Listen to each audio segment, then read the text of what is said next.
দেখছেন Kolkata Times news.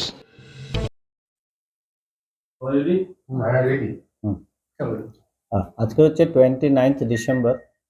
আজ থেকে আগামী 5 দিন দক্ষিণবঙ্গের সমস্ত জেলাতেই মূলত শুষ্ক আবহাওয়া, অর্থাৎ বৃষ্টি হবে না।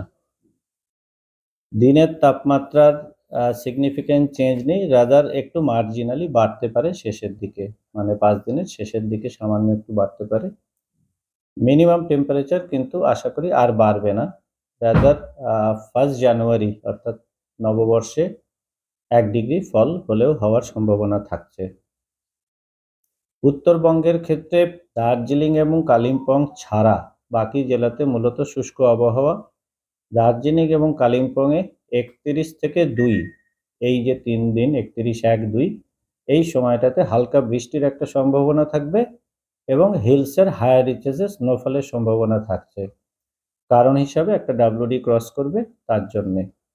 দক্ষিণবঙ্গে এই মুহূর্তে মেজর কোনো সিস্টেম নেই, কিন্তু নর্থ ওয়েস্টার্লি উইন্ড যেটা আছে WDর জন্য সেটা দুর্বল, যার জন্যই এই মুহূর্তে খুব বেশি ফল বা ইভেন আগামী আরও 7 দিনও যদি দেখি, তাতে কিন্তু যেটা আপনারা তো জিজ্ঞেস করতেন এরপরই শীত কবে ফিরে আসবে, ইমিডিয়েট কিন্তু 15-র নিচে কলকাতায় নামার সম্ভাবনা নেই, অ্যাটলিস্ট ফর অ্যানাদার 7 ডেজ।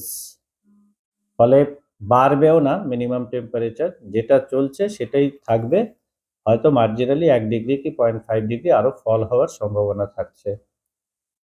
হালকা একটু ময়েশ্চার এখনো আছে, যার জন্য খুব শ্যালো ফগ হওয়ার সম্ভাবনা থাকছে উত্তরবঙ্গে এবং দক্ষিণবঙ্গে। আজকে যেটা ছিল লোয়েস্ট ভিজিবিলিটি একটা জায়গাতেই রিপোর্ট করেছিল, সেটা হচ্ছে 500 মিটার, তার মানে শ্যালো ফগ, এখনো মডারেট অব্দিও পৌঁছয়নি। আর যেহেতু ময়েশ্চার অ্যামাউন্ট আরও কমে যাচ্ছে, ফলে আর ফগ নতুন করে বাড়বে না। হালকা একটা কুয়াশা ভোরের দিকে কিছু অল্প সময়ের জন্য থাকবে। কলকাতার ক্ষেত্রে আমরা ক্রিসমাস মোটামুটি একটু গরমই পেয়েছি। 1 তারিখও খুব বেশি ঠান্ডা থাকবে না, 15-র ওপরেই থাকবে। দিনের বেলাটায় কিন্তু ঠান্ডা অনুভূতি হওয়াটা থাকবে না এই সময়টায়, কারণ মোটামুটি 26-এ পৌঁছে যাচ্ছে টেম্পারেচার। ফলে নর্মালি আমরা শীতকাল বলতে কি বুঝি, অ্যাটলিস্ট দুপুরবেলাও যদি একটা গায়ে গরম জামা দেওয়া থাকে, সেটার কিন্তু এই সময় দিলে একটু অস্বস্তি হবে। ঠিক আছে।